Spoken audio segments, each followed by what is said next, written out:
Scientific കൺസ്ട്രക്ഷൻ്റെ പുതിയൊരു വീഡിയോയിലേക്ക് എല്ലാവർക്കും സ്വാഗതം. ഇന്ന് നമ്മൾ ഡിസ്കസ് ചെയ്യാൻ പോകുന്നത് ഇഷ്ടികയുടെ പ്രൊഡക്ഷൻ എങ്ങനെയാണെന്നുള്ളതാണ്. അതായത് നല്ല ഇനം ഇഷ്ടികകൾ നമുക്ക് എസ്പെഷ്യലി പത്തനംതിട്ട ജില്ലയിൽ വളരെ കുറവാണ് അവൈലബിലിറ്റി. നേരത്തെയൊക്കെ കുറേ ചൂളകളുണ്ടായിരുന്നു, പക്ഷേ ഇപ്പോൾ നല്ല ഇനം ഇഷ്ടികകൾ വേണമെങ്കിൽ നമുക്ക് കൊല്ലം ജില്ലയുടെ ഭാഗങ്ങളിലേക്ക് പോകേണ്ടതായിട്ട് വരുന്നുണ്ട്. കാരണം ഒരുപാട് ചൂളകൾ ഇവിടെ പൂട്ടിക്കിട്ടി പോയിട്ടുണ്ട്.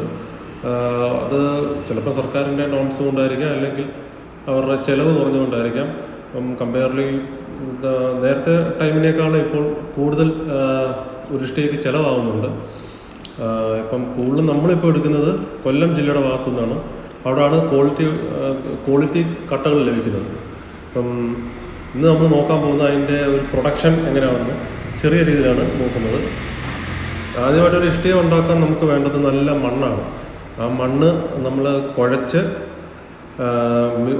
നല്ലൊരു മിക്സ് റേഷ്യോയിൽ കുഴച്ചൊരു 3-2 ദിവസം ടാർപ്പ ഇട്ട് വെച്ചേക്കും. വെച്ചാൽ അതിൻ്റെ ഒരു പുളി പോവുക എന്നുള്ളൊരു പ്രോസസ്സാണിത്. ഇനി ഈ പുളി പോയതിന് ശേഷം പിന്നെ നമ്മൾ റോളറിൽ വെച്ചിട്ട് ഒരു ഡൈ ഉണ്ട്, ആ ഡൈയുടെ ത്രൂ കയറ്റി വിടുമ്പോൾ ഇത് ഒരു കറക്റ്റ് ഒരു പ്രൊപ്പോർഷനിൽ അതിൻ്റെ ഒരു അളവിൽ നമുക്ക് കട്ട് ചെയ്തെടുക്കാൻ സാധിക്കും. ഇങ്ങനെ കട്ട് ചെയ്ത് വെച്ചതിന് ശേഷം പിന്നെ ഒരു 2-3 ദിവസം കൂടെ വെയിറ്റ് ചെയ്യേണ്ടതായിട്ട് വരും. പണ്ടൊക്കെ ആൾക്കാർ തന്നെയാണ് ഈ മണ്ണ് കുഴച്ച് മിക്സ് ചെയ്യുന്നതൊക്കെ. പക്ഷേ ഇപ്പോൾ JCB ഉള്ളതുകൊണ്ട് JCB ത്രൂ ആണ് അതെല്ലാം ചെയ്യുന്നത്. എന്നിട്ട് നമ്മൾ ഈ ഡൈയിൽ കയറ്റി നമ്മൾ കട്ട് ചെയ്ത് വെച്ച് ഒരു 3 ദിവസം കഴിഞ്ഞിട്ട് ആണ് വീണ്ടും നമ്മൾ റാമ്പി വെക്കും 3 ദിവസത്തേക്ക്.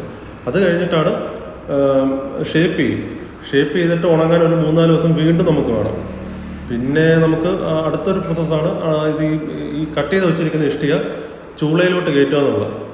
ചൂളയിലോട്ട് കയറ്റി വെച്ചിട്ട് ഒരുപാട് വിറകുകൾ ആവശ്യം വരും. അതായത് ഒരു ചൂളയിൽ ഇത് ഫില്ല് ചെയ്തതിന് ശേഷം വിറക് കത്തിക്കും. വിറക് കത്തിച്ചിട്ട് ഒരു 5 ദിവസമെങ്കിലും ഇത് ചൂടാവാൻ വേണ്ടിയിട്ട് സമയം കൊടുക്കണം. ഒരു 5 ദിവസമെങ്കിലും ഈ ചൂള കത്തിക്കിടന്ന് നല്ലപോലെ ചൂടായിട്ട് അത് ബേക്കായി കഴിഞ്ഞിട്ട് ഒരു 5 ദിവസം കഴിയുമ്പോഴത്തേക്ക് ഒരു പരുവാകും. പിന്നെ അത് തണുപ്പിക്കുക എന്നുള്ളൊരു പ്രോസസ്സാണ്. അതായത് അടിഭാഗത്തു നിന്നാണ് തണുത്ത് വരുന്നത്. അപ്പോൾ നമ്മളിതിൻ്റെ മുകളിൽ ഇതൊരു മണ്ണ് കൊണ്ട് നമ്മളിത് അടച്ചു വെച്ചിരിക്കും. അതായത് ഈ ചൂട് വെളിയിലോട്ട് പോകാതെ നല്ലപോലെ ഇഷ്ടിക വേവാൻ വേണ്ടിയിട്ട് മണ്ണ് അടച്ചു വെച്ചിരിക്കും. മണ്ണ് കൊണ്ട് അടച്ചു വെച്ചിരിക്കും. ആ മണ്ണ് നമ്മളൊരു JCB ഉപയോഗിച്ച് പൊട്ടിച്ചിട്ട് പിന്നെ നമുക്ക് സമയമെടുക്കും. ഒരു 4 to 5 days എടുക്കും ഇത് തണുത്ത് വരാൻ. തണുത്ത് കഴിഞ്ഞാൽ പിന്നെ നമുക്ക് വണ്ടിയിലോട്ട് ലോഡ് ചെയ്യാൻ പറ്റുന്നതാണ്. അപ്പം ഇത് ഇത്രയും വലിയൊരു പ്രോസസ്സാണ്. അതുകൊണ്ട് തന്നെ നല്ല ഇഷ്ടിക കിട്ടാൻ തന്നെ നല്ല സമയമെടുക്കും. അപ്പം നമ്മൾ പ്രീ ഓർഡർ ചെയ്യേണ്ടി വരും. അതായത് നമുക്കൊരു പ്രൊജക്റ്റ് ഉണ്ടെങ്കിൽ അന്നേരം നമുക്ക് ചോദിച്ചാൽ നല്ല ഇഷ്ടികളാണെങ്കിൽ നല്ല മൂവ്മെൻറ്റും കച്ചവടം ഉണ്ടാണെങ്കിൽ തീർച്ചയായിട്ടും നമുക്കത് കിട്ടാൻ പ്രയാസമായിരിക്കും. അപ്പോൾ അതുകൊണ്ട് തന്നെ ഇതൊരു ലോങ് ടൈം എടുക്കുന്ന പ്രോസസ്സാണ്. പ്രത്യേകിച്ച് ഈ മഴക്കാലത്ത് ഇഷ്ടികയുടെ ഒരു അവൈലബിലിറ്റി നല്ല കുറവാണ്. കാരണം ഇത് നമ്മൾ സ്റ്റോർ ചെയ്ത് വെക്കാനും അത് പറ്റത്തില്ല. പിന്നെ ഈ മണ്ണിൻ്റെ അവൈലബിലിറ്റി ചൂള കത്തിക്കണമെങ്കിൽ അതിനൊരു വിറക് ഉണങ്ങിയായിട്ട് കിട്ടണം. അപ്പം അതുകൊണ്ട് നമ്മൾ ഈ മഴക്കാലത്ത് കൺസ്ട്രക്ഷൻ നമ്മൾ പ്ലാൻ ചെയ്യുന്നുണ്ടെങ്കിൽ തീർച്ചയായിട്ടും അത് പ്രീ ഓർഡർ ചെയ്തിട്ട് നമ്മൾ നേരത്തെ അത് പ്ലാൻ ചെയ്ത് വെക്കുകയാണെങ്കിൽ ഒന്നുകൂടെ സൗകര്യമായിരിക്കും.